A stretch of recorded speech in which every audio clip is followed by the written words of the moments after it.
triads. Caged.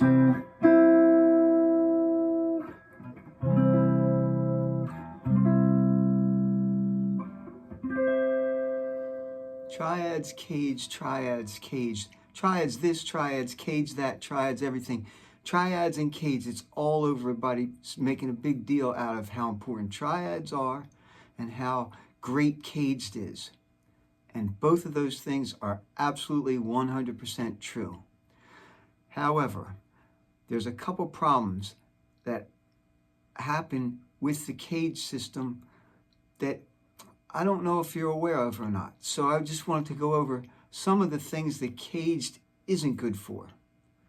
And one of them happens to be trying to learn how to do triads up and down the strings on the same set of strings and across the strings at various positions.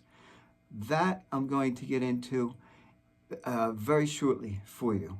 Why caged isn't good for doing triads up and down and across the fretboard in one area. Caged is good for a very many lot of things. The first one being right off, if you're not familiar with how to form a chord all over the neck, if you know the basic shapes of C and A and G and E and D and can spell caged better than I can, you can look for those shapes of any chord up and down the neck. D, for instance, well, D is here. The C chord shape is this. The A chord shape is that. The G chord shape is this. And the E chord shape is this. So you could do that with any major or minor triad. You could even do it with dominant chords, but that's really pushing the system.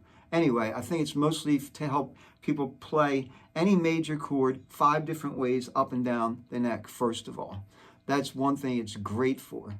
The other thing that's really wonderful for is, say if you're in the key of C, and I don't have anything in a loop. I'll put something real quick here. Let me do it.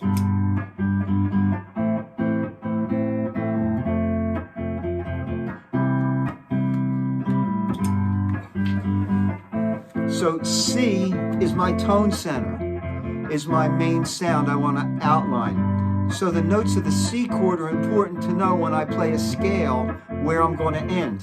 So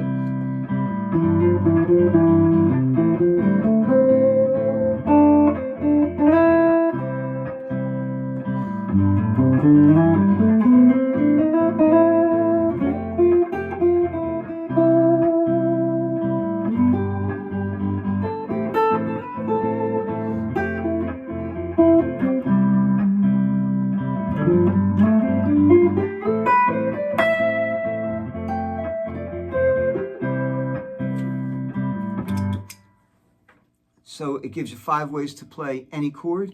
It gives you target notes to land on if you know what key you're in and you want to use them as parts of your solo. It's also very good for finding underlying major scale places on the neck and arpeggios. So if you're doing in C still, you have like a scale that goes, there's a couple of them that go from this, but we could do this one. Or if you were doing this C chord, you have this scale. Or you might want to do this one instead of. If you're doing this C chord, you have. If you're doing this C chord, you have. If you're doing this C chord, you have. So there's the scale. Same works for arpeggios.